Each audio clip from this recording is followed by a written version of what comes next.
15 elephants have just died like that in a country called Kenya. I know this is not important, but anyway, let's focus on other things. Now, in life, we get to a point whereby you have money or you're looking to move to another step of life. So there are different myths, there are different misconceptions that have been put in place just to make sure some people never get to a higher level of life. Let me take it for example. I know we've been brought up in different backgrounds, and that is why when it comes to the conversation about money, everyone has their different opinion. For me, for example, I think I was brought up in a family whereby survival was the thing for the next day.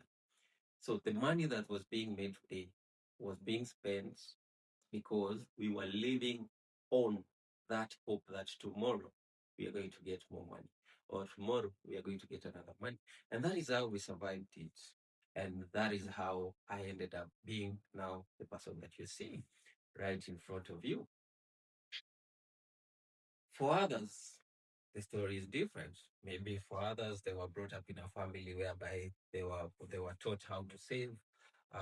They were taught how to at least keep it somewhere and have it stay until the right time when they need it, they can use it.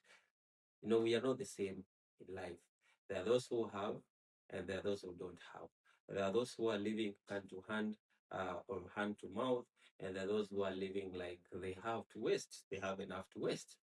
So it really impacts the kind of person you are going to become as an individual.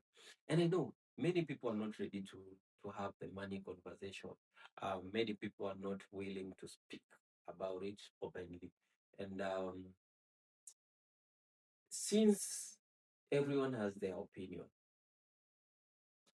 if I tell my story to someone about how I make my money and how I spend it or how I invest it, there's someone who is going to feel that I'm doing the right thing, and there's someone who is going to feel that I'm doing the wrong thing.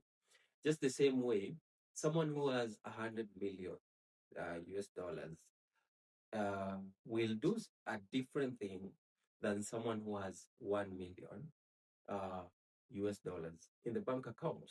So one is trying to get to the 100 mark, and the other is trying to get to maybe the billion mark.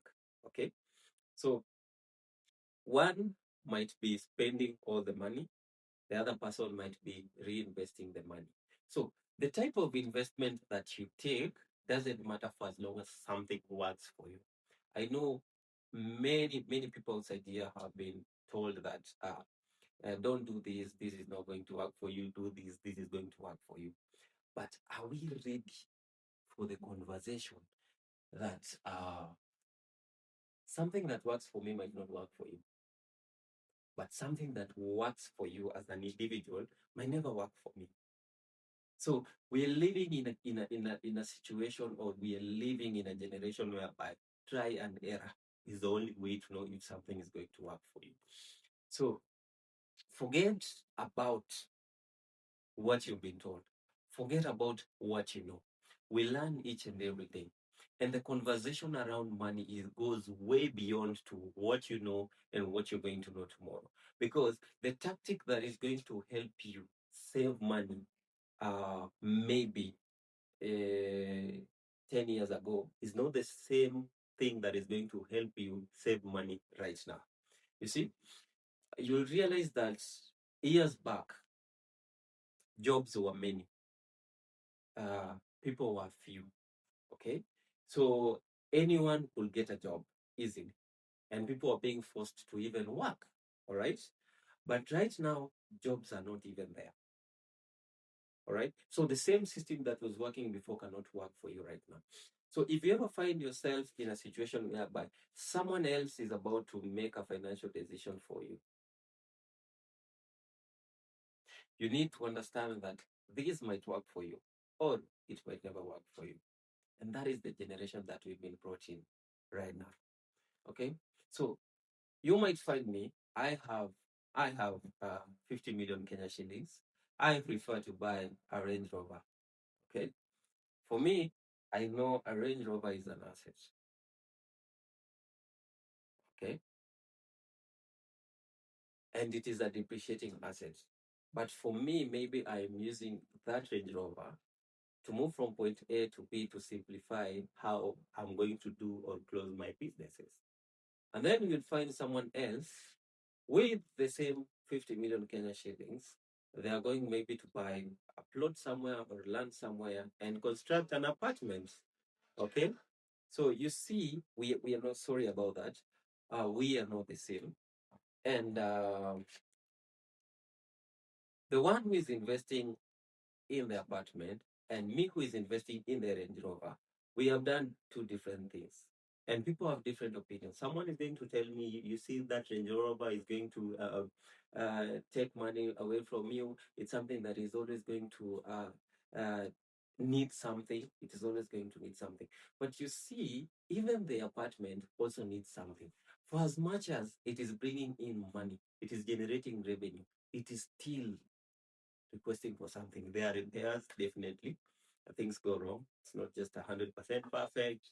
And there are a lot of things that you need to do for you to maintain an apartment. The same way I'm going to do to my Range Rover. So if investing in a Range Rover helps me make money, then I am converting an asset that I have to something that is bringing me money. Okay? So that will work for me. So before somebody comes and poisons your mind and tells you that whatever you're doing is wrong and you need to go the right way, ask yourself, if you guys come from the same level, from the same background, all right? Just know that someone who makes 50 million is able to make more. Okay? So when you're advising them, advise them depending on their capabilities. For how long, for how much duration are they able to make the 50 million again? Okay. And keep trying, keep pushing. This is the Lord the Money conversation, and you're tuned here with your boy Lads.